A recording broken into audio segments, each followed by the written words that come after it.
Opportunity, if I may, and thank you, Chair, because it was an appalling anti-Semitic terror attack that took place yesterday, and I'm sure I speak for the whole committee and the whole House, in fact the whole country, in saying our thoughts are with those affected by this attack. It has impacted not just in Australia but across the globe, and it has impacted on Jewish communities here in the United Kingdom that I know feel even more insecure today than they did before. Yesterday I was in touch with the Australian Prime Minister. I was also in touch with the CST and the Home Office and had a call with the Chief Rabbi last night, partly out of reassurance but also to talk about our plans for Hanukkah events taking place here in the United Kingdom and to make sure that every consideration is given to the security of those events. This is an isolated incident, and these incidents are chillingly focused on some of the holiest days in the Jewish calendar. And, of course, we have in our minds Heaton Park here in the United Kingdom in October. And I want to reassure our Jewish communities here in the United Kingdom that we will take every step that we can, use all of our powers to make sure they're safe and secure as they should be in the United Kingdom, and we'll continue our discussions after the session today. Well, thank you very much, Prime Minister, and I know the thoughts of all of Parliament is with the victims and those affected. Today we are focusing on two issues, and I want to kick off on the issue of standards in public life, and I'll turn to Alberto Costa MP. Mr. Costa. Thank you, Chair. Good afternoon, Prime Minister, and thank you for coming before the committee. This year, as you know, marks 30 years since the establishment of the 7 Principles of Public Life, also known as the Nolan Principles. You're familiar with these principles which underpin the Ministerial Code for which you're responsible, is that correct? Yes, that's right, and we strengthen the Ministerial Code to directly put the Nolan Principles in the Code itself. Indeed. And in the foreword to the Ministerial Code, which has been updated in October of this year, I've got a copy here, you state, this code sets out the higher standards that the British people expect and that ministers must now follow. It enshrines the commitment we all make on entering the service of this nation to uphold the 7 principles of public life. Your words, is that correct? Yes. Thank you. By necessity, I will refer to very recent examples to assist you, Prime Minister, in demonstrating to this committee how you have acted in accordance with the Nolan Principles or relevant codes. Now, the first such example occurred on the 11th of December, only 4 days ago. You posted on your personal X social media account, and I quote, "Catching the bus shouldn't cost the earth. That's why we are capping bus fares at £3 and investing in new buses and stops." Your words, is that correct, Prime Minister? But X readers added context to clarify your comment. They said, important reminder, that a £2 cap was introduced by the Tories in 2023. Labour have since risen this by 50%. Prime Minister, which of the Nolan Principles do you consider to have followed in publishing your X post? Well, let me just deal with the substance of that, if I may, because the £2 cap was put in place and it came to an end in December 24 with no funding for it to continue, and therefore that was the end of that scheme. What we then put in place was a new scheme for a £3 cap on bus fares, which I'm really pleased that we've been able to do, and that's what I was drawing attention to, not only in the post that went up on X, but also in the visit that I took part in last week. But the scheme that was introduced by the last government, I acknowledge that, came to an end, so that was the end of that capping scheme. What we then put in place was a further capping scheme. Mr. Costa. Thank you. Can I turn to ministerial statements to the House and standards expected? Under the Ministerial Code at 1.6 brackets B, it states ministers have a duty to Parliament to account and be held to account for the policies, decisions and actions of their departments and agencies. At para 9.1, it states when Parliament is in session, the most important announcements of government policy should be made in the first instance to Parliament. And at para 9.3 it states every effort should be made to avoid leaving significant announcements to the last day before a recess. Prime Minister, are you familiar with these 3 extracts from your own ministerial code? Yes. Thank you. Only a few days ago, on Wednesday the 10th of December, on a point of order, the Honourable Member for Harrow East, in respect to the police settlement or the local government settlement, said, and I quote, "Normally there is a debate held about both of these matters, or at least a statement given on the floor of the House, so that members are able to ask questions on the settlements. I understand it seems to be that the government's intention to put out a written ministerial statement on the last day of Parliament and not give us, that is MPs across the House, an opportunity to challenge. Mr Speaker responded, and I quote, "I do take this matter seriously, and the House should hear that. A written ministerial statement is not the answer on matters so serious, and those on the Treasury bench should have heard that point. We should not shy away from this House. In fact, we should always come to the House first. I cannot say it more than I do, and this is the salient point. Once again, I suggest that at some point the ministerial code needs to be changed if people are not going to take it seriously, people being your ministers. Given Mr Speaker's response to that point of order, can you tell this committee why your ministers are failing to follow the Nolan principle of accountability, which requires that they submit themselves to scrutiny for their public decisions?" Well, I do take this seriously and regularly discuss it with the Speaker, and he raises his concerns with me, and we usually try to address the concerns that he's flagged with us. And I'm always happy to do so. That's an ongoing discussion so that there is the scrutiny that is needed of the statements that have to be made. When ministers fail to update the House and answer questions from MPs, which part of the ministerial code is being upheld?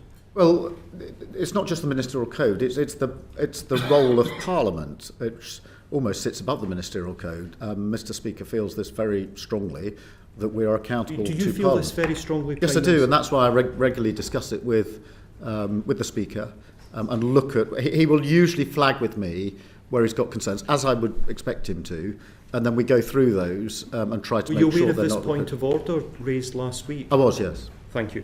I will now refer to a further contemporary example. I understand that this coming Thursday, the last day before the forthcoming parliamentary recess, your government, Prime Minister, intends to publish a progress report on the Grenfell inquiry by way of a written ministerial statement. Given Mr Speaker's comments and your confirmation that you're aware of that point of order, as head of government, why are you permitting this lack of upholding standards, given the important progress report in the Grenfell inquiry and other statements that I understand will be made on Thursday? What are you going to do about that? Well, I'll happily have a look at the proposed written ministerial statement on Thursday and discuss it with the Speaker. Thank you.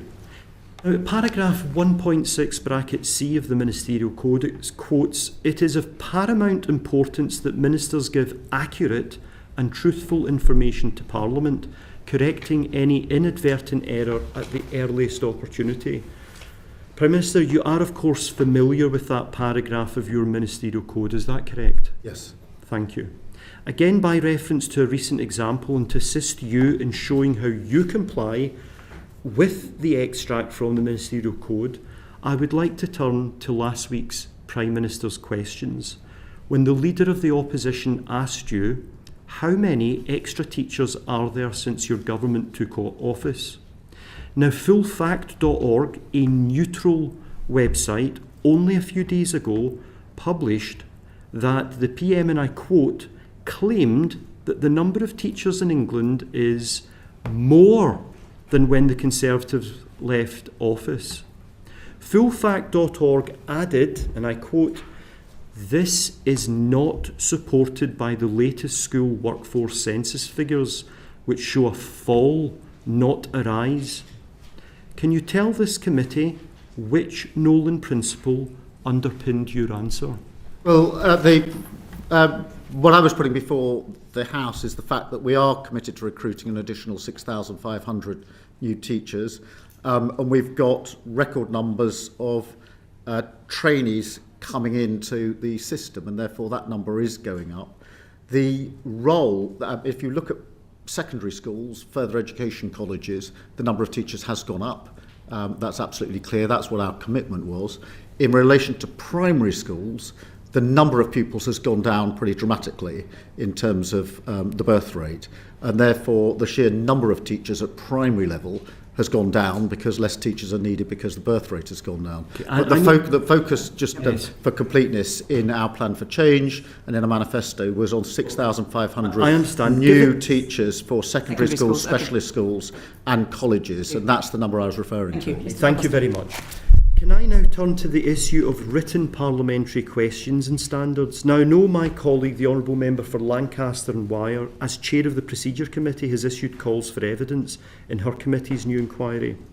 Now, paragraph 9.8 of your Ministerial Code states, and I quote, "Ministers should, where possible, provide full and timely responses to written parliamentary questions, ministerial correspondence and select committee reports."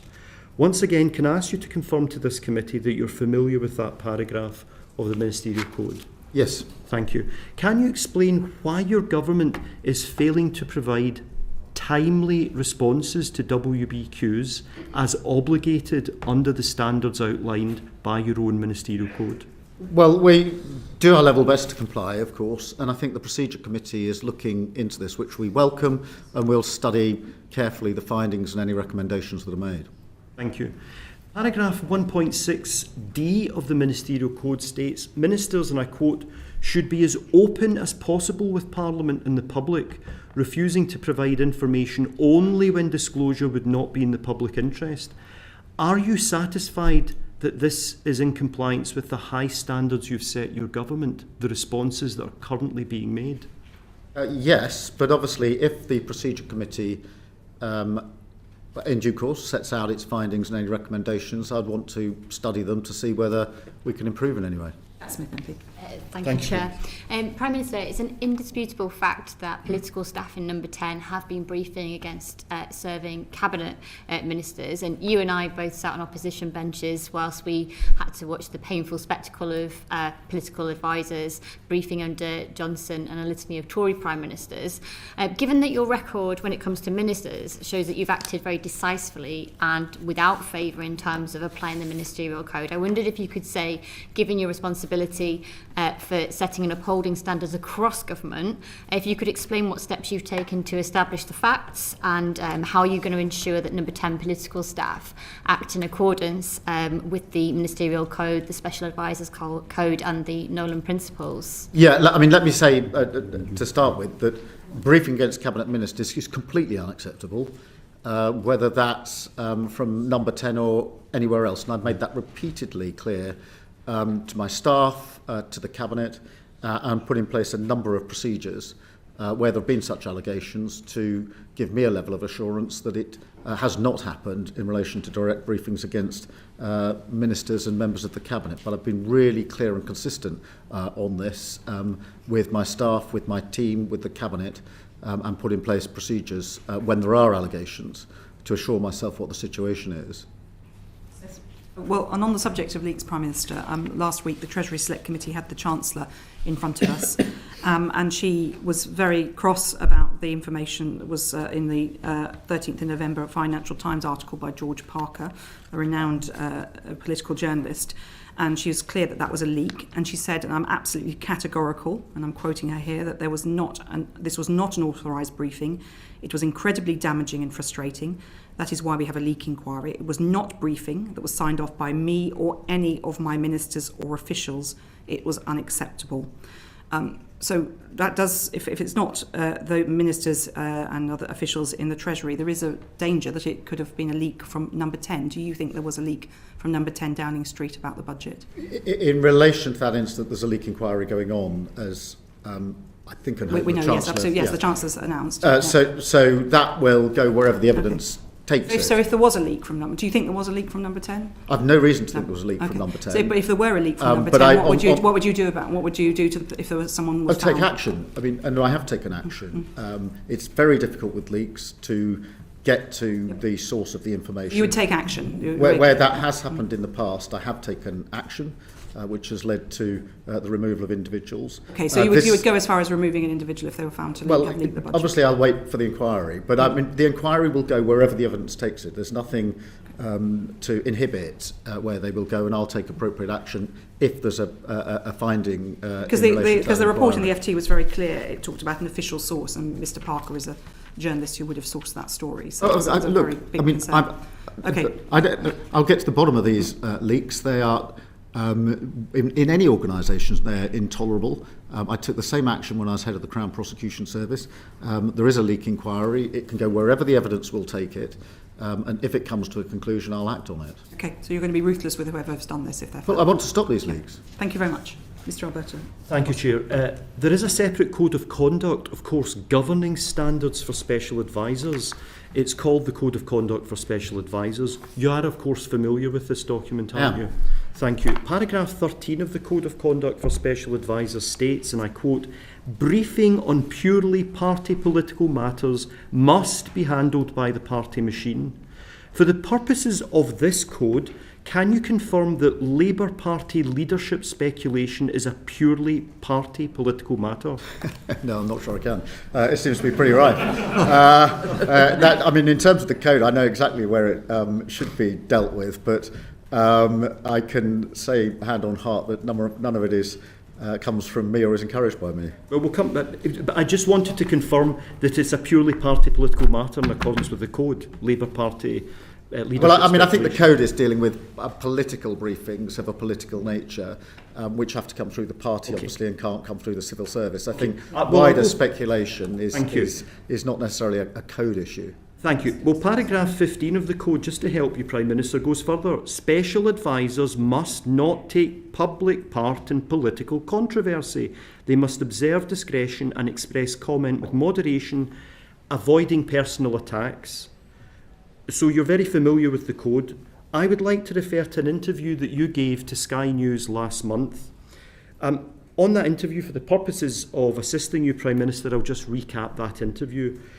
You were asked, you say that was unauthorised, referring to alleged leaks about West Streeting. You said that was unauthorised. That makes it sound you've lost complete control of your Downing Street operation. Why didn't you sack the person who was responsible for attacking one of your colleagues? You responded, "First, let me be absolutely clear that any briefing against ministers is completely unacceptable. That is not a new position for me. It's a position I've adopted ever since I became Prime Minister. I've been talking to my team today and been assured that no briefing against ministers was done by number 10. You're saying it didn't come from Downing Street." And you responded, "I've been assured," second time, "it didn't come from Downing Street." Who gave you that assurance?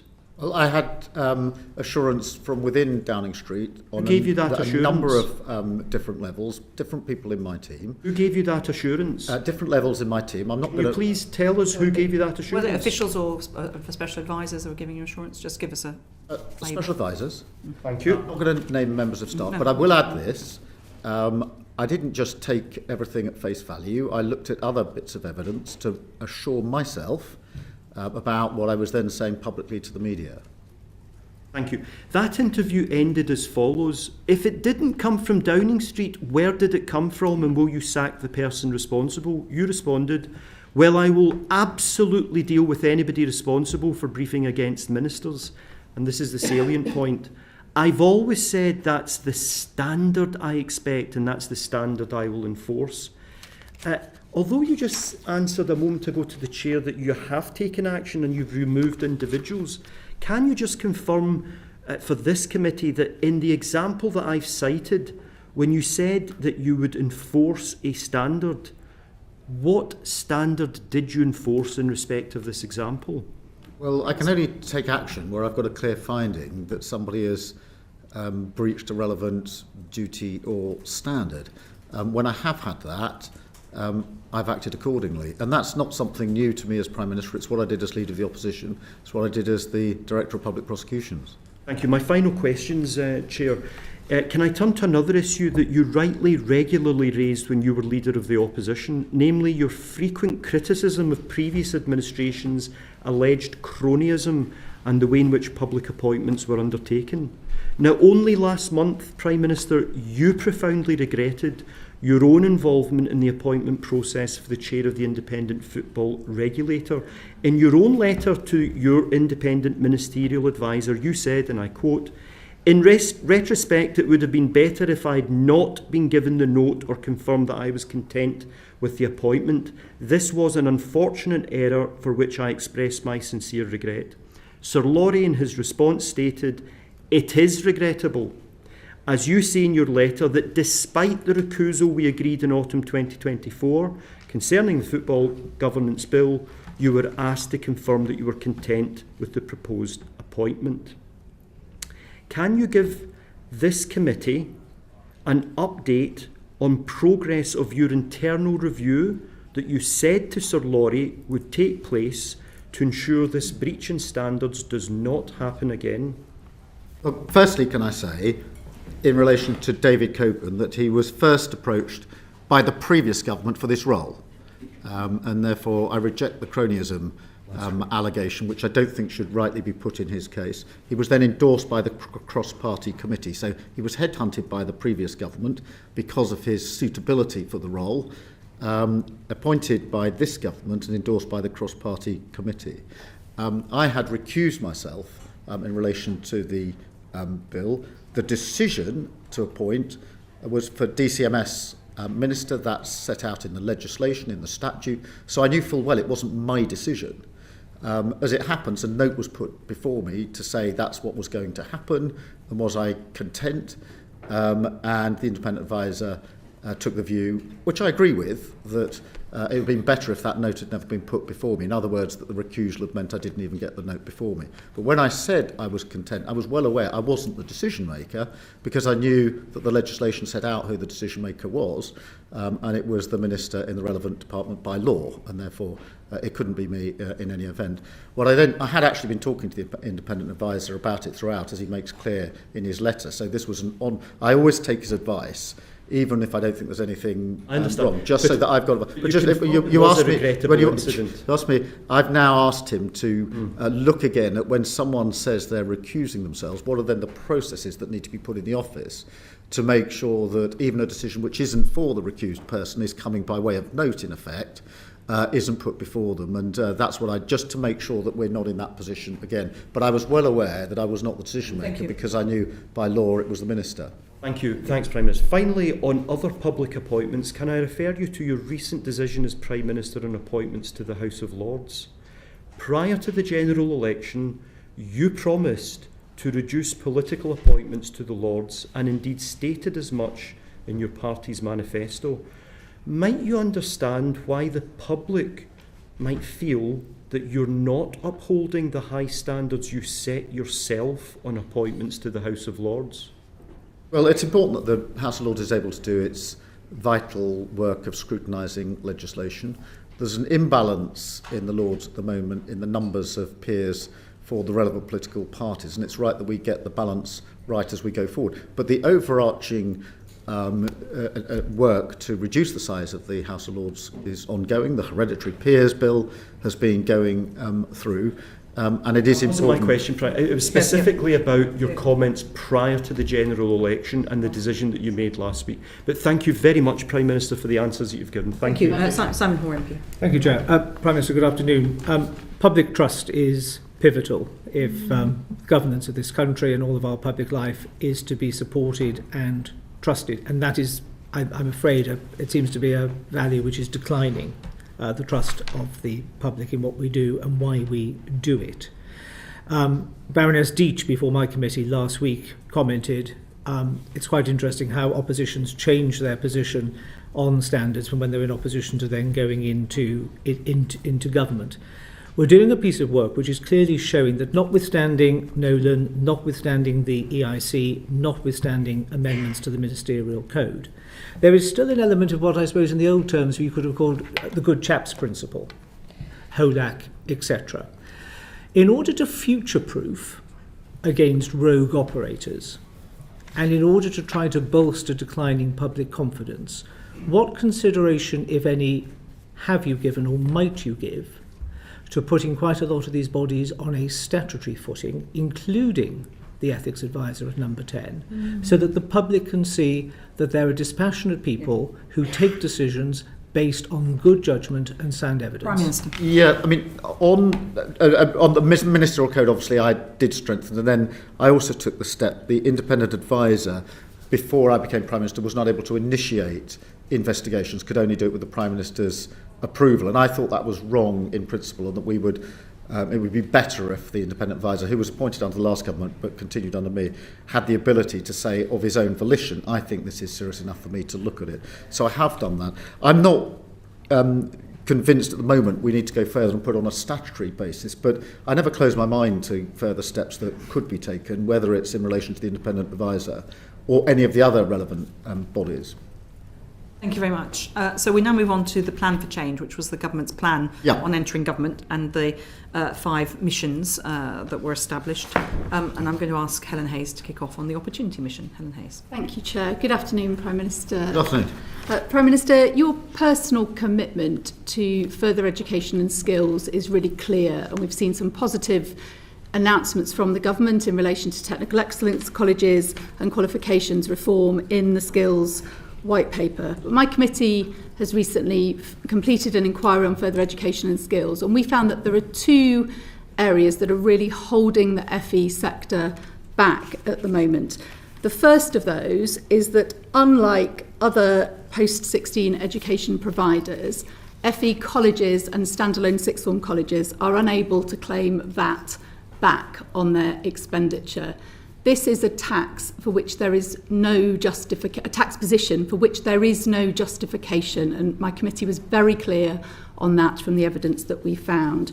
Will you undertake to speak to the Treasury about this anomaly, which is holding post-16 education providers back from delivering against the government's mission? I certainly have a look at it and talk to the Treasury about it. I'm very keen to do what we can to further education. I think it's part of the system that needs more work, more resource, more capability, and more weight behind it. So I'll certainly have a look at that issue. Thank you very much. As an example of the scale of change, a difference that would make, a college that my committee visited told us that the amount that they were unable to claim back in VAT made the difference between a whole extra story on a new building that they had recently completed that they weren't able to add to that building. The second area that my committee found as a problem for the FE sector is the disparity in teacher pay for teachers teaching the same subjects within FE colleges compared with schools. A pay disparity of up to 15% makes it really, really hard for them to recruit the teachers that they need, and also difficulties in getting people from industry to come and teach on within the further education sector. On a recent visit to Switzerland, we found that the Swiss rail system pay their staff more. They get an extra premium if they are prepared to undertake training for apprentices within the rail system. We've just had the announcement on the setting up of Great British Rail. Will you look at the premium that is placed on training for the next generation of the rail industry within the leverage that you have with Great British Rail, and seek to learn from Switzerland on how important it is that the next generation are really well trained? Yeah, I wasn't aware of the Swiss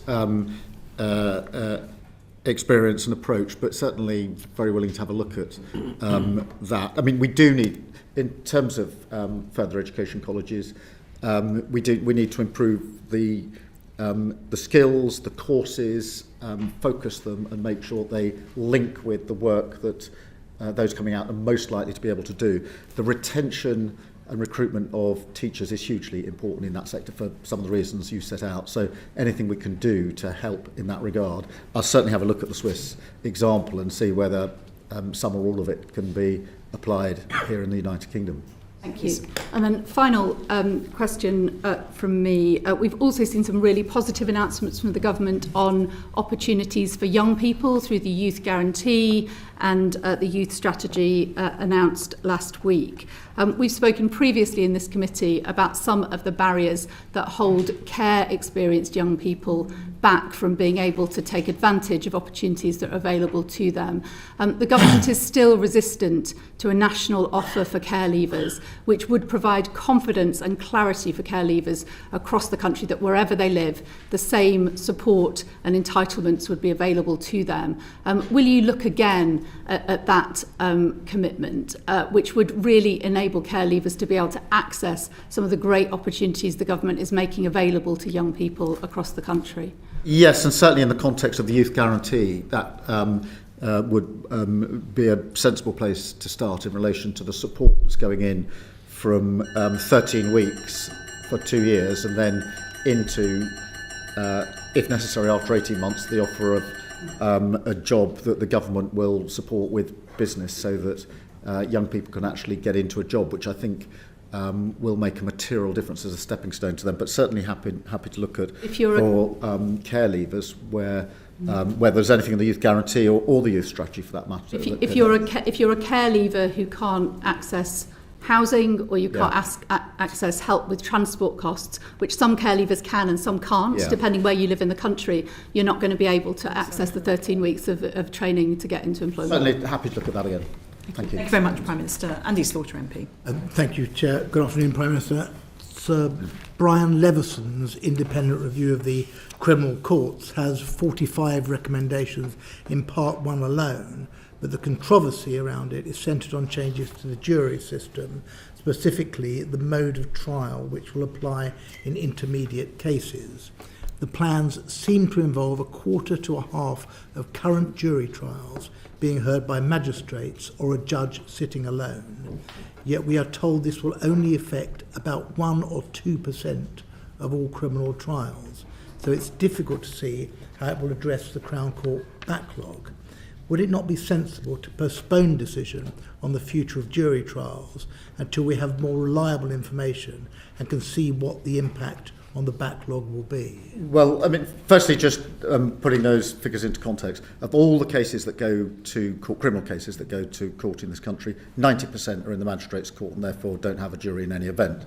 10% go to the Crown Court, where there's the potential for a jury. 7% of those plead guilty, and therefore, of all the criminal cases that go to our criminal courts, 3% currently go before a jury. They're the most serious.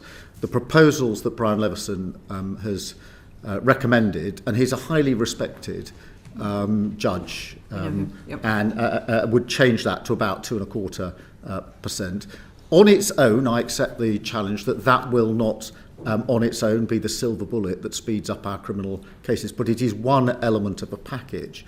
And I'm acutely aware that victims in our criminal justice system are waiting too long for justice. I'm particularly concerned about violence against women and girls, where all the indicators are that still 60% of victims and survivors will not make it through to the final hurdle of being in court because they'll have dropped out along the way, either pre-charge, during charge, because they're waiting 3 or 4 years to give their evidence. And even in the last week, I've had examples of a 14-year-old who gave evidence when she was 18 and was cross-examined uphill and down Dale about that. Very hard 4 years after the event to deal with that. Or a young woman who was 16 at the time of the alleged offence and giving evidence when she was a young woman of 20. That isn't acceptable, and we have to do whatever we can to improve that. And our criminal justice system has been too slow for too long. This isn't just a recent phenomenon. I've been on this for the best part of 20 years. Mr. Slaughter. It's also the case that, and this is not in the Levison report, that magistrates' court sentences are proposed to go from, until very recently, 6 months for an offence up to a maximum of 24 months. And swift courts will involve a judge sitting alone without magistrates. So I say they're not in Levison, so why is the government going down this route? And isn't this more likely to lead to the unintended consequence of even more custodial sentences, undoing the work of reducing prison numbers as set out in the sentencing bill and the Gork review? No, I don't think so. I mean, look, the most serious crimes will still go before a jury. So anything over 3 years, all indictable only offences, rape, murder, manslaughter, GBH, robbery, arson with intent to kill. All those very serious offences still go before our juries. But we have to answer the question, how do we speed up the processes that we have? How do we make a system that measures the delivery of justice in months, not years, and it's been years for far too long. Sir Brian Leveson painted the picture of the system in virtual crisis. We cannot go on like that. In relation to the sentencing point, obviously this goes alongside the changes that we're making in relation to sentencing and various presumptions that are there at the same time. So the two of them have to go together. Of course, we need to keep looking at it, to keep checking that we've got it right. But I, for one, am not prepared anymore to just walk past what has been a stain on our criminal justice system for far too long, and I'm absolutely determined to do something about it. Slaughter.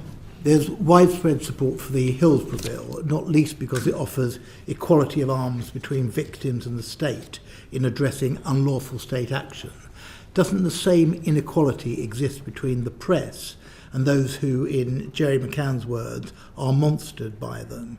But 13 years after the Leveson Review of Press Ethics, most newspapers are not subject to independent regulation, and there is no low-cost way to challenge media errors. Last week, over 30 victims of press intrusion, including Christine Flack, Kate and Jerry McCann, and Margaret Aspinall, whom you know, and whose son James died at Hillsborough, wrote to you to ask you to meet them and discuss their experiences.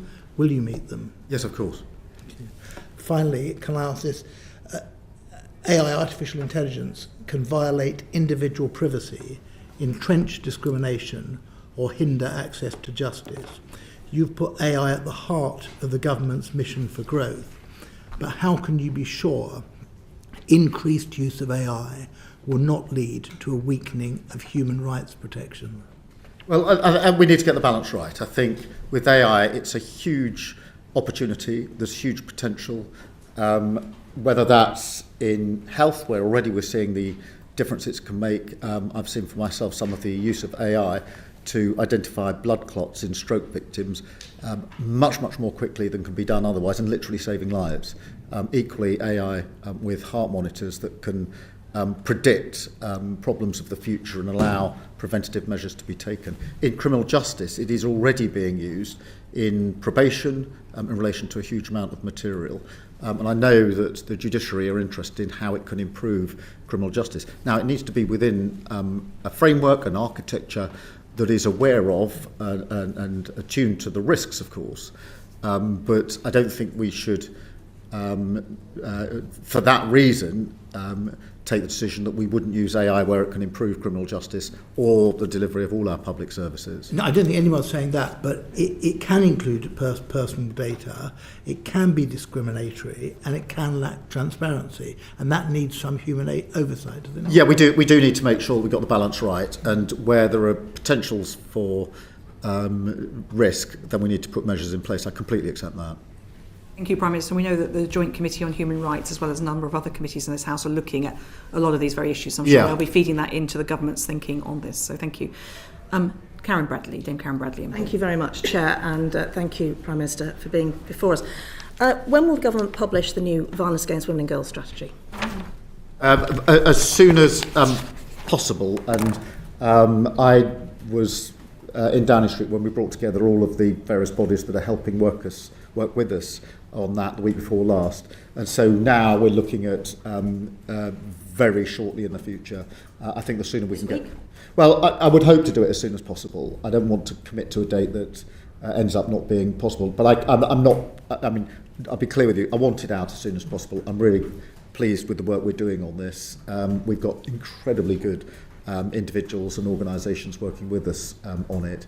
And so we will get it published as soon as we can. The Home Secretary was on the media round yesterday talking about things that will be in the strategy. I expected we'd have a statement today on it. I'm very surprised we've not got it, if she can do the media round on it.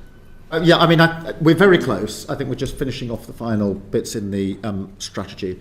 But I do want to get it out as quickly as possible. I think, Prime Minister, I mean, in response to Mr. Da Costa, you were saying how you thought in statements the House were important, and here's an example of one where there was a lot being discussed by ministers in the media to the public, but not to Parliament.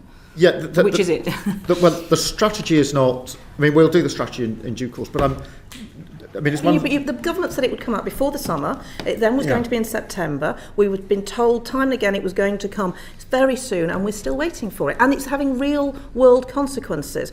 3 rape crisis centres I know have closed because services cannot be commissioned because the local authorities, etc., do not know what money they're going to have because they don't have the strategy. No, I want the strategy out as quickly as possible. There are measures we put in place already. The use of specialist in 999 control rooms has been widely welcomed. The National Policing Centre for Violence Against Women and Girls has been established, the domestic abuse protection orders. So there's a number of measures we've already taken. But I mean, I'm not pushing back on it. I want the strategy out as quickly as possible. We just need to finalise it and get it out. We all do.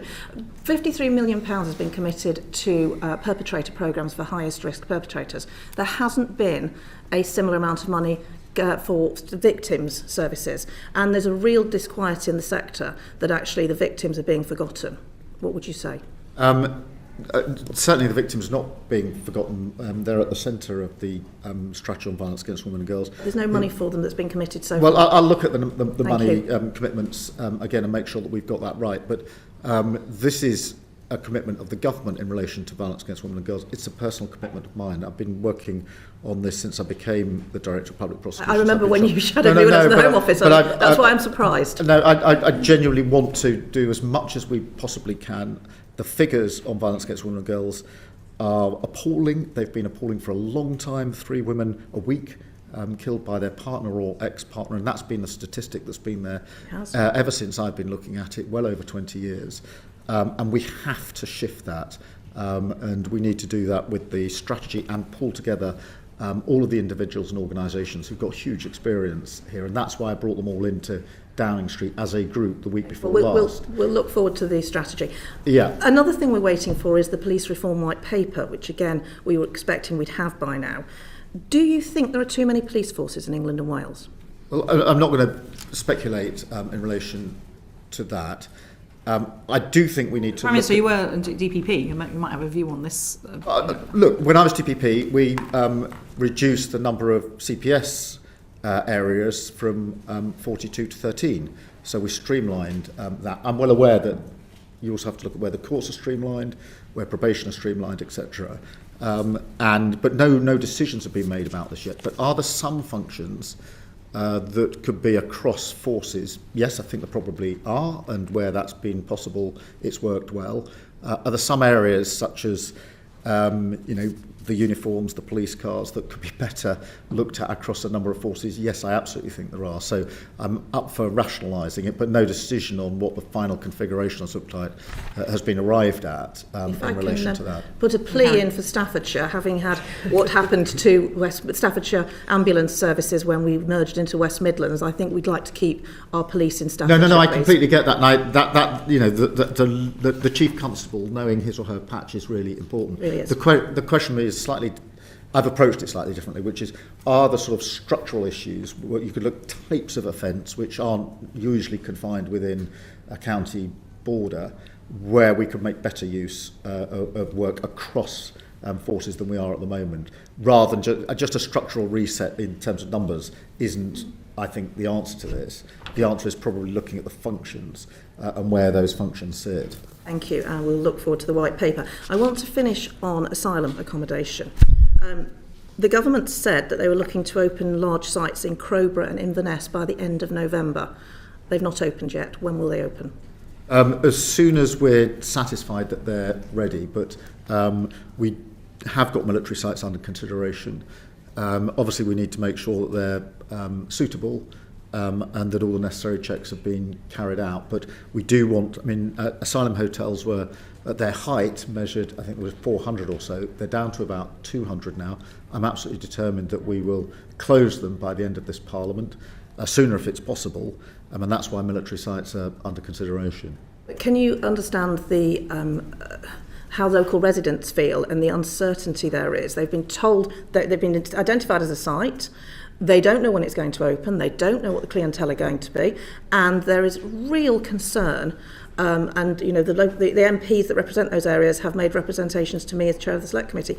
We really need to understand how this is going to affect local areas. Can you sympathise with that? I do understand that, and in the end, the question needs to move away from where are we housing people whose asylum claims haven't been processed to how can we more quickly get the lists down so we don't have to go through the exercise of housing them anywhere or for very long. We inherited record levels of claims because they weren't being properly processed under the last government. We are bringing them down as quickly as we can. But for me, that has to be a priority because in the end, whether it's hotels or other accommodation or military sites, the better answer to the question is how do we get the numbers down in the first place? Thank you very much, Minister. Patricia Ferguson, MP. Thank you, Chair. Prime Minister, earlier this year, the UK's first sanctioned drug consumption facility opened in Glasgow. It's called the Thistle, and it exists because of a statement of prosecution policy given to it by the Lord Advocate. In the Scottish Affairs Committee's report, we urged the Government to take an evidence-based approach to the facility's future. In its response, the Home Office has reiterated that it will not amend the law to put the facility on a sound legal footing. Given the scale of Scotland's drug crisis, with the highest death rates in Europe from drug overdoses and drug abuse, can you commit to reconsidering the position if the evaluation from the pilot shows that the facility has been effective in reducing drug deaths and drug harms? Yep. First, let me pick up on your absolutely valid point that there are just an unacceptable, a terribly high number of drug-related deaths in Scotland, particularly in Glasgow, which is very much the focus of this discussion.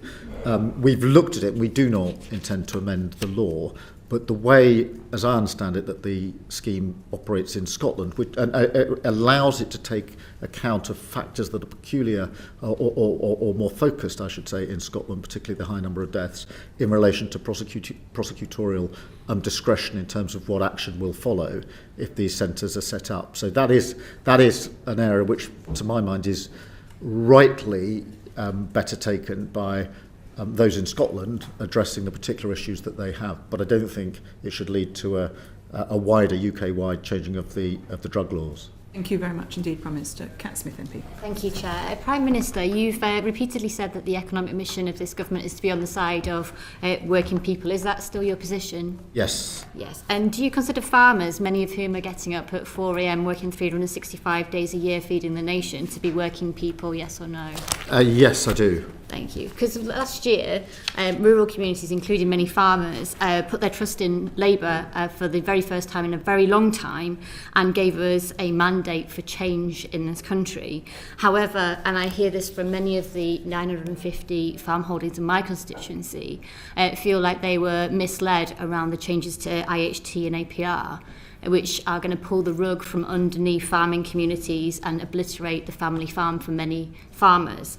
We're in a situation now where elderly farmers or farmers with terminal diagnosis are in a position whereby if they die before April, their farm will pass to the next generation with no tax implications. But if they die after, the potential of their family farm being completely unviable. Can you see how farmers can feel like this government hasn't necessarily treated them in the way that they expect to be treated as working people? Well, look, I do understand the concern, and I met with the president of the NFU just last week, as I've met with him before, to run through the particular concerns they have. I do think on agricultural property relief, there had to be sensible reform, and I think this is sensible reform. We did make an amendment in the budget, obviously, in relation to the spousal transfer, and more generally, we are sustaining £11.8 billion in sustainable farming this Parliament, so there's a lot of money set aside in the budget. There's a roadmap that we're agreeing with farmers as to the way forward, and of course, Minette Batters, the ex-president of the NFU, has just completed a report for us on profitability and how we drive up profitability year on year, which I think is vitally important because in a sense that's the missing factor here, which is the amount of money that farmers can make year on year, and we need to drive that amount up. And the issue with the money that was in the budget is I think it's been overshadowed in the same way the Countryside Stewardship Fund has been overshadowed by the IHT issue. And I think that the political damage is that whilst the ambitions of government were, I think, quite right in terms of tackling tax avoidance that could go on in, like, say, large country estates, the collateral damage is that it's actually the small family farm which is feeling the hit of this. And the changes in the budget won't go any way to benefit one of my constituencies, 89 next month. He's already widowed, so he will not be able to benefit from the spousal transfer that has been announced. And given that you've been a Prime Minister who is, and I think quite admirably, changed courses in the past when issues have been exposed to the absolute reality of things, would you consider changing course on this issue? Well, firstly, let me just reassure. The vast majority, 3/4, I think, of farmers simply not affected at all. And of those that are affected, the rate that's paid is half the rate that's over a 10-year period. In relation to the particular example, if you're happy to give me further details, I'll certainly have my team Happy, right, the Prime Minister look to at details. that. But one final question, Chair, if I may, and this won't have sunk in, I don't think, is the Prime Minister aware that some farmers who have terminal diagnosis now are actively planning to expedite their own deaths so they hit before April? Is he aware of that? I've had discussions with a number of individuals who've drawn all manner of things to my attention. Thank you very much. Alistair Carmichael, MP. And you understand, Prime Minister, that the basis for that actually sits in the Finance Bill itself. It's the provision called the anti-forestalling clause. You're familiar with the anti-forestalling clause, I think? Yeah, that means that anyone who transfers their property or their farm to a descendant but dies within 7 years will be liable to pay inheritance tax under the new system, and if they don't live 7 years after that, you could even trigger capital gains tax. If you do nothing, though, and you die before April next year, then the estate passes tax-free.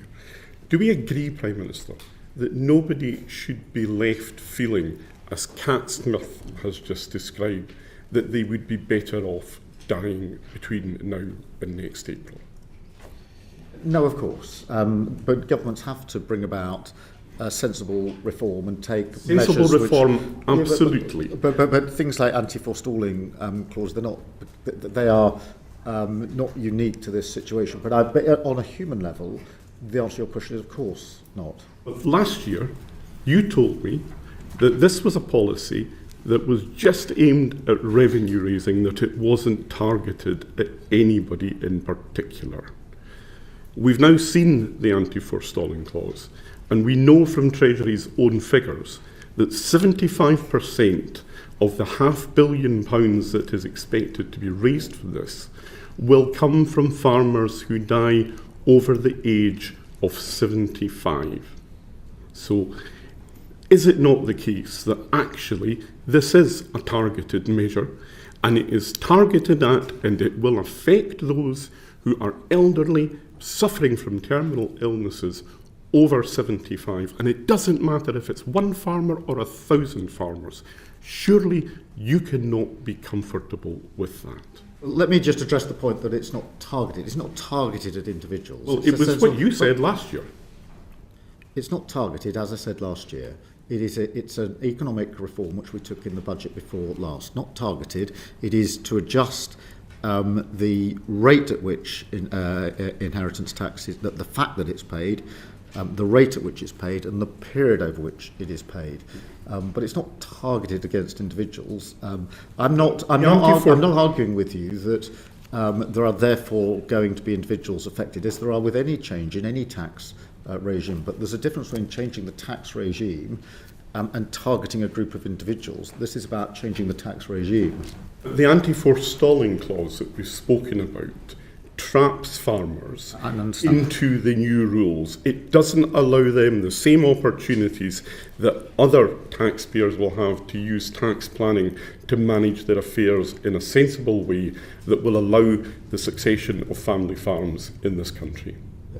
That doesn't make it targeted. It is a necessary consequence of the decisions that we've taken. But I can assure you, as you would expect, the President of the NFU has raised this issue with me on more than one occasion. Not just the President of the NFU. Well, I appreciate that. You've heard it from Cat Smith, you've heard it from my Select Committee, you've heard it from the Welsh Affairs Select Committee, you've heard it from the Northern Ireland Affairs Committee. These are all select committees, incidentally, that have majorities from the Labour Party, and they have all produced unanimous reports calling for this to be paused and rethought. You don't have to listen to me. You don't even have to listen to the farmers out there. You don't have to listen to the President of the NFU. But why do you not listen to your own party colleagues? I do listen to party colleagues all the time. And then do what you're going to do anyway. Thank you very much, Mr Carmichael. Tandesi MP. Thank you very much, Chair. Prime Minister, you rightly noted that defence is an engine for growth. In fact, one of the 8 high growth sectors that are best placed to deliver on growth and on jobs. But there was hardly anything new for defence within the budget. And how can it therefore be an engine for growth if we do not have a clear, credible approach to increasing defence spending, not just up to 2027, but we need to give confidence to the supply chain well beyond that, rather than just having this hockey stick approach whereby most of the increase in defence spending is always planned for years and years into the future. Well, I think there was quite a big measure in the budget, in that we increased defence spending to 2.6, not years and years in the future, but in 2027. It was previously announced about a year ago as well. So that then is baked into the budget and affects all the other figures in terms of what else we can do. I do think you're right that the challenge, therefore, is to turn that into growth and productivity. And the way in which we intend to do that is we had the Strategic Defence Review, as you know, published earlier this year. And we are now pushing forward with the Defence Investment Plan that is on the back of that, where the actual decisions get taken in terms of how we put the Defence Review forward. But the other thing we've done is to create a hub for smaller businesses that can feed in to the defence spend, so that the extra money that's spent on defence can be felt in different communities through different businesses. On top of that, as you will be aware, we are taking the opportunities to sign big deals with other countries. With Norway, we signed a big deal for frigates, £10 billion to be built in the Clyde, and with Turkey, Typhoons, £8 billion, predominantly to be put together, assembled in Lancashire. And they then boost that local economy, but there are many businesses that feed into that. Okay, well, it still doesn't answer my underlying question, but let's move on. I'm glad that you mentioned the Strategic Defence Review and the Defence Investment Plan. Now, anybody and everybody, including the NATO Secretary General, is saying that we need to prepare, given the increased propensity and intensity of attacks, especially cyber, from our adversaries. Now, in order to give a clear demand signal to industry and all, there needs to be a defence investment plan. Now, that was promised to us by autumn, and it's Christmas next week. I know some would take the interpretation that they're waiting for the winter solstice this Sunday in order then that's still within the autumn, but that really is taking the biscuit. So I think what we need to have is that defence investment plan. When is that defence investment plan landing, Prime Minister? Well, we're working hard on the Defence Investment Plan, and we will publish it as soon as it's ready. But you will appreciate from the work of your committee that that involves very significant and important decisions that we need to make sure we get absolutely right. But we'll do it as soon as it's ready. And obviously, your committee will then want to. You reshuffled out the Defence Procurement Minister at the last reshuffle. Was that wise to do when you're going through a Defence Investment Plan process? Well, Defence Investment Plan process involves quite a number of cabinet members because of the significance of the decisions that we're But the engine making. room of that job, that's a very important job in government to make sure that procurement Yes, and the is done minister we've properly. got in doing it is doing an excellent job, and that is not affected. I'm not suggesting individuals aren't, just that the continuity is quite important. Yeah, but the Defence Investment Plan is a very significant plan involving a number of cabinet members, as you would expect, because of its significance. Yeah, I mean, the way it's being interpreted by all and sundry outside is that the government is still arguing about money and it's holding up the dip. But let me move on to another thing that was mentioned in the Strategic Defence Review, namely the national conversation. Now, that's something that requires your personal leadership, as you have intimated, because we need to make the public aware about the threats, but also their role within defence. So can you list the engagements that you personally have led and undertaken with regards to a national conversation? Yeah, what I envisage is a national conversation that goes on around the country. I mean, I've obviously led a number of conversations about the importance of defence and security. I am obviously, in relation to Ukraine, we've been playing a leading part in the coalition of the willing, which is bringing together about 35 countries now to provide security guarantees. I've made it clear in my conversations that I see that as a necessary response to the situation in Ukraine, but also as part of a bigger argument, which is I do think that for too many years now, pretty well all European countries have not done enough on defence and security, and we need to step up in terms of not just spend, but capability and coordination. And it falls to leaders now to make that argument, because the threat from Russia is very clear, very real. It's not just in Ukraine. And so part of the conversation, as I see it, that I have to lead, and quite rightly, is to make the argument for more defence and security, a bigger answer on defence and security, so that Europe is better able to defend itself. I will always believe in the Euro-Atlantic security mechanisms, but I do think it's time for European countries to step into the breach on spend capability coordination. I want to bring Europe. my final point on to what's happening, and there's a lot of hard work that's been undertaken by yourself abroad, especially to ensure that there's a just and lasting peace for our Ukrainian friends who we are rightly supporting. You're trying to keep together the transatlantic NATO alliance, especially in the midst of a very unpredictable ally in terms of the new Trump administration. But if all goes pear-shaped at home, then all of that hard work would be unravelled. And we've got a lot of perennial procurement problems within defence, namely the Ajax, Boxer vehicles and MAN SVs. So how are you going to ensure that there is value for money within defence procurement? Oh, by the increased oversight that we're putting in, because I don't think there has been enough focus on value for money in procurement, and we need to change that. But just to reassure you, I mean, in terms of what's happening in Ukraine, we cannot let up in our efforts to bring about a just and lasting peace. That affects Ukraine, Europe, and it affects the United Kingdom.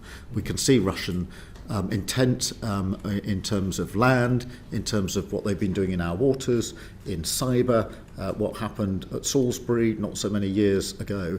We have to be alert to that ever-present danger from Russia, and therefore the work that we do in Ukraine, I'm going straight to Berlin after this to continue that, is to ensure that we deal not just with the terrible conflict in Ukraine that's been going on for nearly 4 years now, Russian aggression exacting a very heavy price in Ukraine, but it's about our defence and security as well, and that's why it's such a central focus of what I've been doing. Thank you. Can you talk about having a conversation and leading a conversation? Who are you having these conversations with, Prime Minister? Oh, in terms of defence and security, all the other countries involved in the coalition, internationally, all of the work we're doing in the media in this country in relation to different communities, the discussions I have in every community I go to where there's when you mean say communities, industry. you mean geographical communities? Okay, Lancashire for the Turkish deal, I went there to talk to the communities there about the impact. When you say communities, you mean the workforce, their families, their communities. The same in the Clyde. I went to talk to the apprentices, to the workforce, and their wider communities. I mean, they're two examples, but we're doing this across the country. It needs to be. I would accept the challenge. It needs to be more formalised into a conversation, which is what we envisaged in the strategic review, and that's a bit of work that needs to be fast forwarded, in my view. But the conversation in terms of the dangers we're facing and what we have to do to step up to those dangers and what that means for strategic decisions in this country. We've got the conversation, and then it's the delivery that Mr. Dessy was highlighting as needs to happen. Thank you. Mr. Eston, Bill Eston MP. Thank you, Chair. Good afternoon, Prime Minister. The energy price cap is set to be £83 higher in April next year than it was at the general election. That's after the budget measures that your Chancellor has announced. Energy costs are set to increase as a result of improvements to the network and new generation, including Sizewell C. They're going to go on to consumer bills. Chris Stark, your own champion, says that energy bills will be slightly lower in the run-up to 2030. Is there a danger, Prime Minister, that people will say you haven't kept your promise to reduce energy bills by £300? Well, as you will see from the budget, we're taking every step that we can to reduce energy bills, and that's why in the budget we took the decision to reduce energy bills to take £150 off bills for every household. That, as you know in your committee very well, is in addition to the £150 that we've taken off by way of discount for last year. It was the 3 million of poorest households. We've now doubled that to the 6 million poorest households. We need to take further measures that accept your challenge, but I'm also absolutely clear that the only long-term way to get energy prices down is to make the transition to renewables, because energy prices are, at the moment, still a reflection of the fossil fuel market that we are on the international market, which of course has been profoundly impacted by Ukraine over the last 4 years. Thank you. Certainly, thank you. And the point that Chris Stark is making is it will take until 2030 to start to see them coming down. You don't have very long to get that £300 reduction.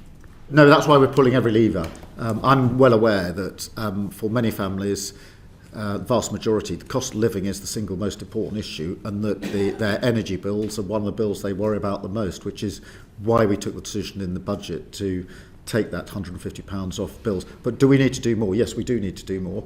Do we need to get to the transition to renewables more quickly? Do we need to try and resolve the situation in Ukraine for a whole bunch of reasons, but among them the fact that Ukraine has affected our energy bills more than anything else in the last 5 years or so.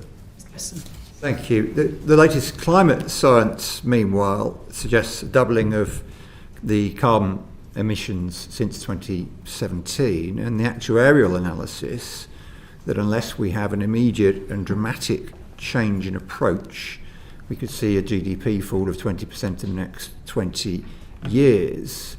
How do you address this challenge? The UK has shown great leadership internationally, but this latest evidence is really, really stark.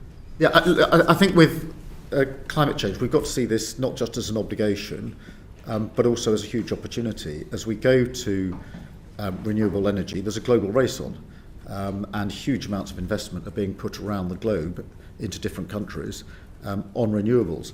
I'm really pleased that we're attracting a good deal of that investment because of the clarity of our policy, and more money has come in by way of foreign investment into this country on renewables and clean power than on any of our other sectors. So we've got to take advantage of those opportunities, and therefore it won't be an inhibitor on growth, it will be an engine for growth if we get this right.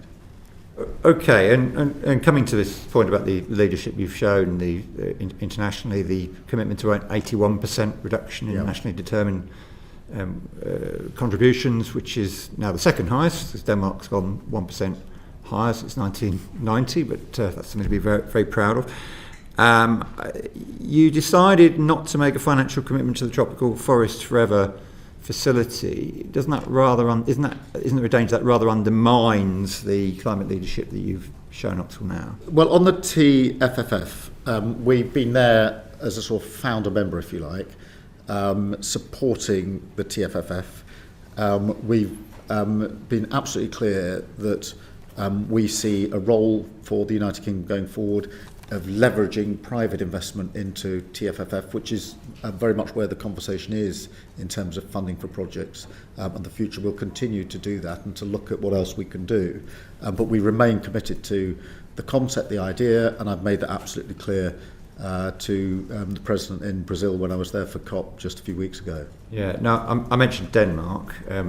The Danes have been at this for a very long time. It was their response to the 1973 oil crisis was to try and find alternatives. In Denmark, people grow up to be told that a good Dane is a green Dane. Do we need something similar here to get greater public support for this energy transition? I think there is a growing awareness. I think most people would say they absolutely understand the challenge of climate change. They want their government to do something about it. I think they would add that they don't want to necessarily see that reflected simply in their bills at the expense of other measures that can be taken. So I don't think there's a lack of commitment on this. There's an understandable issue in a cost of living crisis as to where the burden lies in relation to the funding of it, which is why, amongst other things, we want to take and did take £150 off energy bills. I think the vast majority of the public do understand we have to take measures on climate change. They can see the effects in this country and other countries with ever more extreme weather conditions. And the question is more, I don't think we've got climate deniers anymore. We've simply got climate delayers, those that think we should put it off. I'm not in that camp. I think that's a mistake. But I am heartened by the fact that there's fewer and fewer deniers, but we do need to get on with this now. So maybe you'll consider the idea that a good Brit is a green Brit. Well, I'm not sure about that. I mean, I'm sure the Green Party would seize on that in a moment. But look, many more people cycle and walk and are conscious of when they're buying things, what they're buying, and make conscious choices in relation to it. I think their plea would not be don't do the transition to clean power. Their plea would be make sure that it's affordable to families like mine. Thank you, Prime Minister. Patricia Ferguson, MP. Thank you, Chair.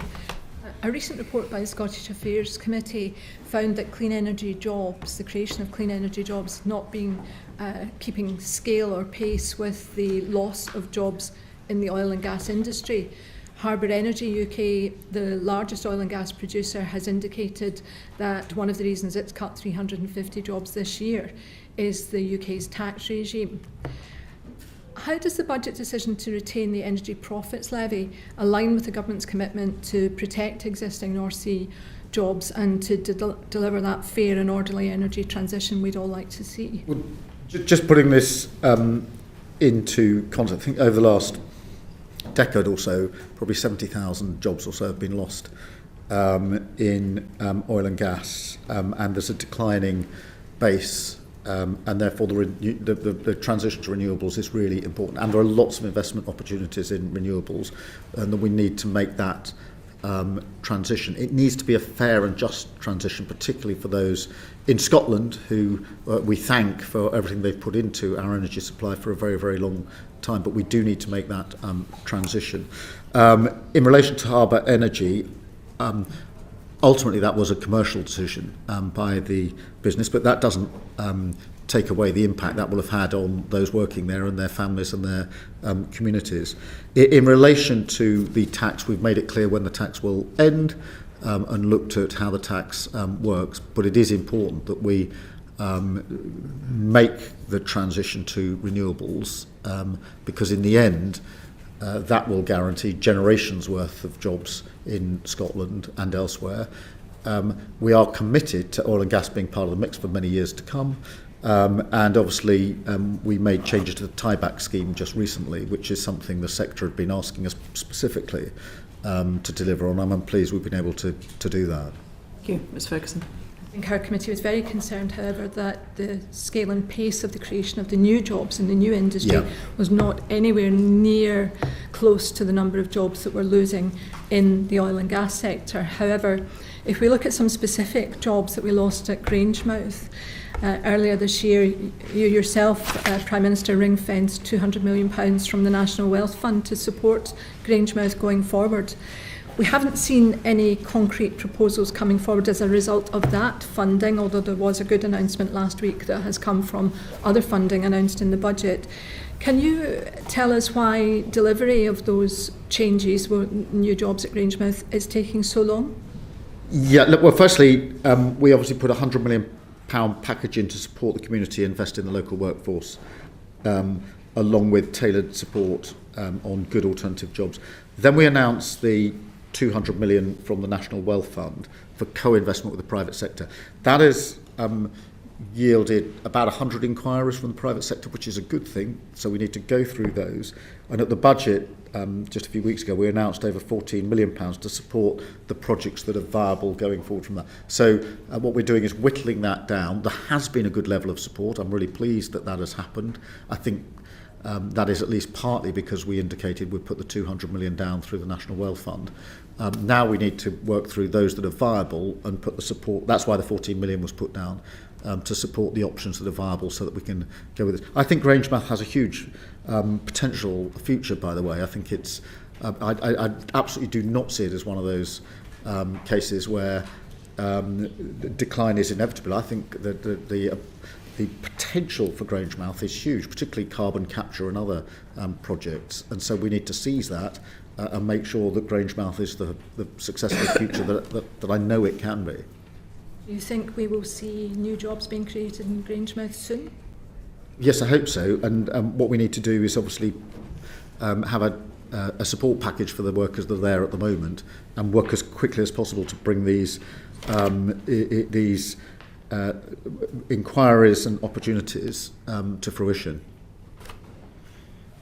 We were worried in the committee that Grangemouth might in effect be the canary in the room and might be the precursor to other such losses. And of course, within a month of our report being produced, we saw the proposed closure of Mossmoran, putting another 400 jobs at risk. Now, Exxon has also said that UK policy environment drove the decision to focus its business elsewhere in the world. We are aware, however, that they have closed a plant in France and are likely to close one in China too. But what does the loss of that strategic asset at Mossmoran say about our ability to compete globally for industrial investment? Well, on Mossmoran, again, I have to recognise it's a very difficult time for the workforce there. To reassure you and others that we engaged constructively with the company over a 6-month period to see whether it was possible to put a viable plan together, because we recognise the importance of it. In the end, it was consistent with decisions they were taking in other countries in relation to their particular project. We have to pick this up as a challenge and look at what viable options there are going forward. But I can assure you we worked hard with the company for 6 months to see whether there was an option, but the needs of the business were very substantial, and hence the measures they took in other countries as well. Thank you very much. Simon Hall, MP. Thank you. Prime Minister, on a scale of 1 to 10, how gutted are you by the BMA's latest strike action vote? Oh, very gutted. Is that 10 out of 10? 10 out of 10. It's irresponsible at any time, particularly at the moment. It comes on the back of a very substantial pay increase in the last year or so. There's a deal that we've put on the table that could have been taken forward, and so I think it's irresponsible action by the BMA, and not for the first time. Thank you. Okay. Maybe irresponsible, and I agree with you on that, but it's not actually surprising, is it? I mean, you've pointed to the massive pay rise last year, for which there were no productivity improvements linked at all. The BMA could be accused, but with some justification, of thinking they've got the government over a barrel, and you will eventually cough and sign the cheque if they shout enough.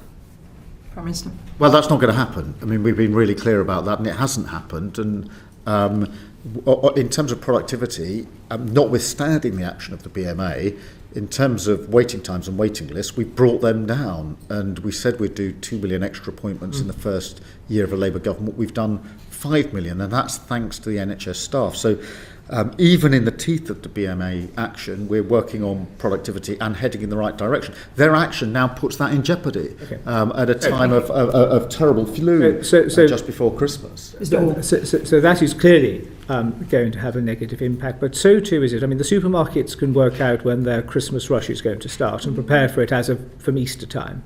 There appears to have been precious little winter preparedness in NHS England this year, and when you overlay the unforeseen challenges now presented by strike action, elective surgery is being postponed or cancelled. Hospital admissions are at a record high for this time of the year, and that's before we get to the seasonal winter peak. Why was the government so underprepared for this annual thing called the winter crisis, which, because it happens every year, can no longer surely be described as a crisis? Well, I don't accept that we were. I mean, the preparation... Every other medical opinion says that is the case, Prime Minister. Well, just hear me out. We started the preparations earlier. We've taken decisive action. 17 million patients have been vaccinated. That's more than this time last year, including 60,000 frontline NHS staff, more than this time last year. So, the waiting times and waiting lists are still coming down, and we're improving on ambulance times. Bit by bit, I accept it's not completely moved enough in the right direction yet.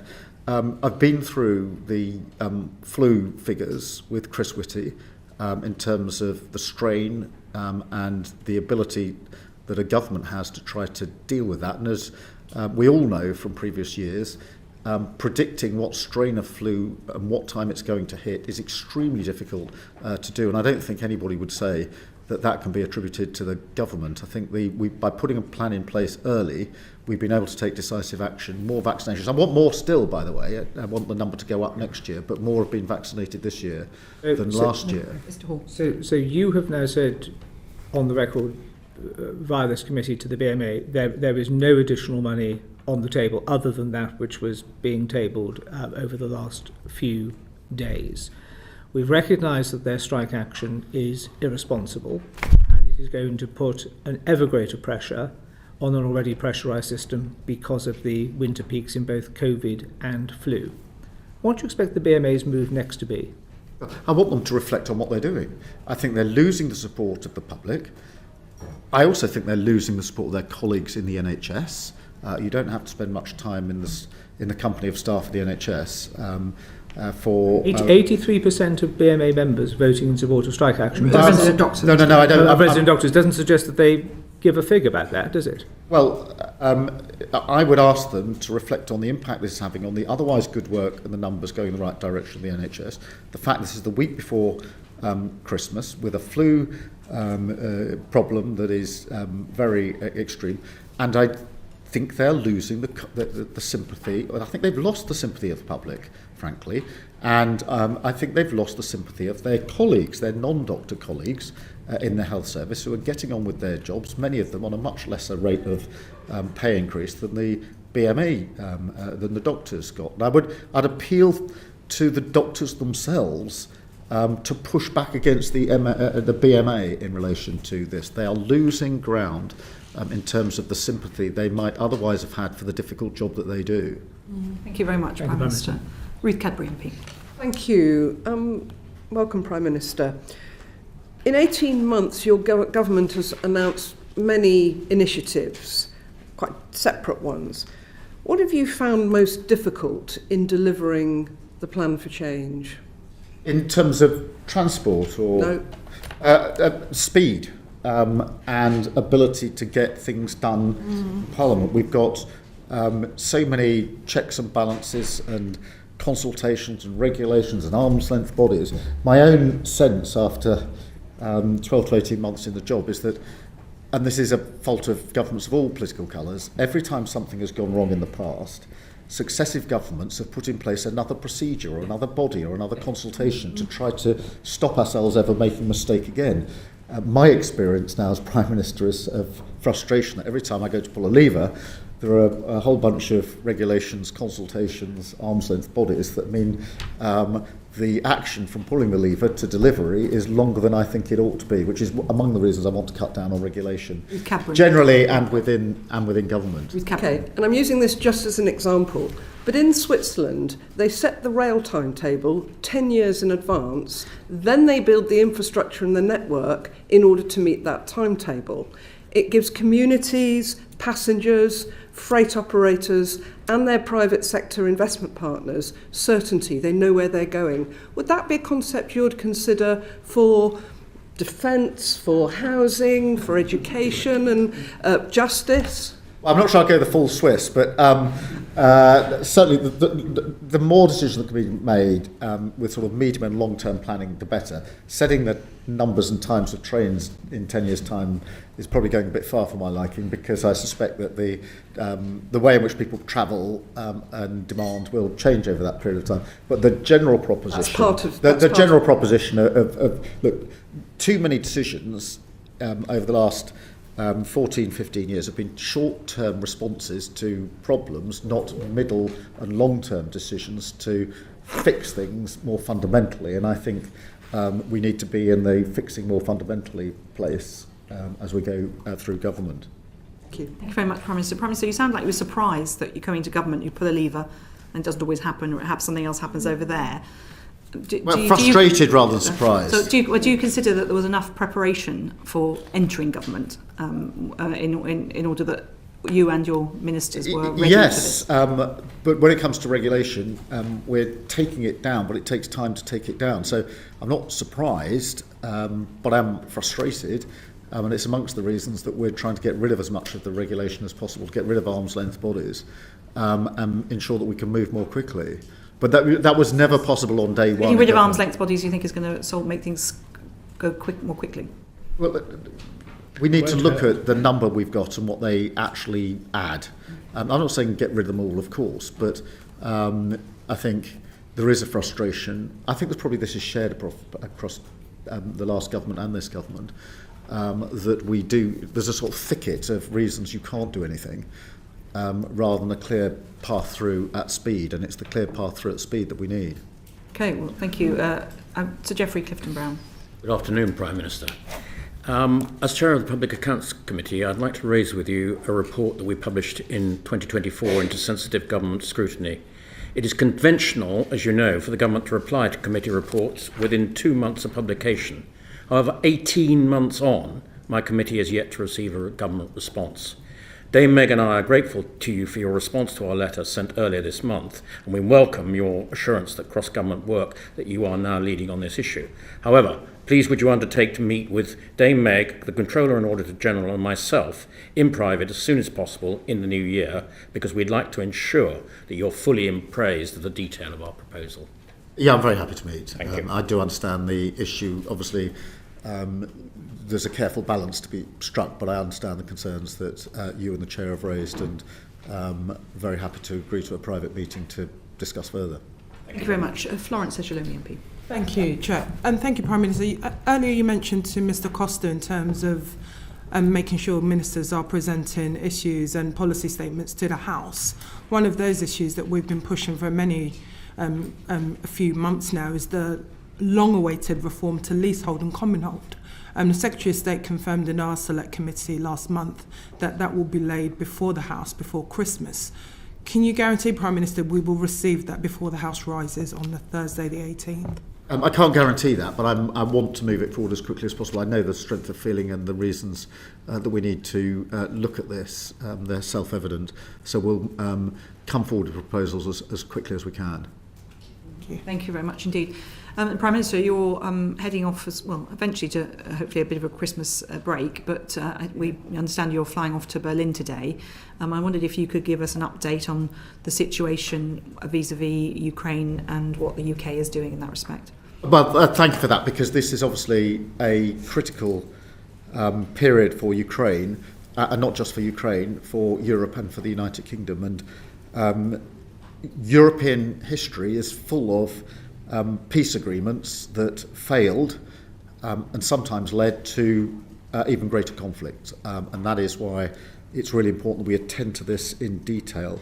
Putin has shown time and again that he will keep coming back for more if he sees the chance. We must never lose sight of that. And that's why I've argued consistently that any cessation of hostilities have gone on for nearly 4 years now, exacting a heavy price in Ukraine, both on the front line, civilians, infrastructure, energy, and, if I may say so, in Russia, where 5,000 Russian soldiers on average are being killed every week on the front line because of the ambitions of one man, Putin. Now, there's a text that may take us forward that is in play, which I've discussed extensively with a number of leaders. President Zelensky was in last Monday for a private discussion about that. We're meeting again in Berlin tonight with President Zelensky and others. There are a number of principles that to me are absolutely fundamental. First, decisions on the most sensitive issues, including territory, are for Ukraine to decide. So no issues about Ukraine without Ukraine. Secondly, strong security guarantees are vital. Peace agreements fail, in my view, predominantly because there aren't sufficiently robust security guarantees behind them, which is why the French President and I set up the Coalition of the Willing, which was to put in place guarantees from the Coalition of the Willing countries in accordance with and alongside the US playing a full part. And then the third principle is that elements that affect NATO, Europe and the EU must involve NATO, Europe and the EU and their institutions and members. And we must, whilst we strive for a just and lasting peace, and we do, and there's no country that wants that more than Ukraine, we must keep supporting Ukraine in the fight and keep the pressure on Putin, because only Russia stands in the way of peace, nobody else. And so that is the principal case that I have been making, will continue to make tonight. I hope we can make some further progress. We certainly had a good session in Monday in Downing Street last week, but the route to peace is not a straight road, but we will keep on trying to get to the right outcome, because, as I say, history is littered with peace agreements in Europe, which people had faith in, but in the end fell apart and led to even worse conflict. You talk about security guarantees. Would that be British personnel and British equipment on the ground in the region? If necessary. I mean, what we did with the Coalition of the Willing was to draw up. We had a political process with the leaders. We had a military process with the military planners, and we said to them, we want military plans for the air, for the sea, and for the ground, and for Ukraine's own capability. So we now have military plans in each of those areas. If necessary, that does involve ground deployment, but obviously at the moment, the prior question is whether we can get to a just and lasting peace. Mr. Dessy, did you want to? I think... Okay, well, thank you. Given the Prime Minister needs to go to Berlin, we don't know. Even the Chair of the Defence Committee would rather you went to Berlin. Well, can I thank the Prime Minister very much indeed for his time. The transcript of the session will be available on the website uncorrected in the next couple of days, with thanks to our colleagues at Hansard, thanks to our colleagues at both time. We hope, Prime Minister, that you do get some time for yourself and your family over the festive period. Well, thank you, and can I wish all the members of the committee and their families a peaceful Christmas and New Year. Thank you very much indeed. Order, order, order. Well, that's the end of the Parliamentary Liaison Committee that the Prime Minister has sat through for the last hour and a half, touching on lots of different subjects, leaks from Downing Street, the plight of farmers, defence, the environment, the BMA, the winter strikes. He talked about how he thought that they were irresponsible, and ending there on Ukraine, saying only Russia stands in the way of peace. Interestingly, on that, there have been a few developments about Ukraine while we've been on that. The White House is going to host a press call on the Russia-Ukraine peace talks, and we understand that Ukraine's top negotiator, via the Reuters news agency, says that the talks with the US have been constructive and productive. Real progress has been achieved, and the US teams are working constructively to help procure lasting peace deals, but that the US says Ukraine should agree to withdraw troops from the Donetsk region, as it sees that territory as a central issue for Russia. So it seems that progress is being made on Ukraine behind the scenes. We'll hopefully be getting more on that later on this afternoon as the Prime Minister goes to Berlin to join those talks. But let's talk now to our Deputy Political Editor, Sam Coates, about what we've heard over the last hour and a half. It's always interesting, isn't it, one of these committees at the end of the year allows the Prime Minister to reflect a bit on what the last year has been like, and we sort of got a sense perhaps of some of his frustrations. That's right, Jane. 90 minutes in order to set out where he thinks his government is inevitably a smorgasbord of different topics. But for me, there was one bit that stood out. It was the kind of cri de coeur. It was his frustration about where he is at this point in time. He was asked, what is your biggest frustration? He said the lack of speed, the fact that whether it's Parliament or regulatory bodies, things slow us up. He said, my own sense after 12 to 18 months is that every time something has gone wrong in the past, successive governments put in place another procedure or another body or introduce more consultations to stop ourselves from doing again. And that my experience now as Prime Minister is that is one of frustration. But what's significant about this, Jane, is that that's what he said a year ago. We are almost exactly at the first anniversary of the Plan for Change speech that he was being questioned on. And right then he was saying he's sending a very clear message to the NIMBYs and the regulators and the blockers and the bureaucrats, to the Alliance of Naysayers, to people that say Britain can't do this, we can't get things done in this country. Well, 12 months on, he seems to be saying exactly the same thing to the Select Committee. He has been in charge for 12 months, yet he still thinks the same problem that he identified 12 months ago remains the problem that he identifies now. Whose fault is that? We got some hint of some policy things he might do in the coming months.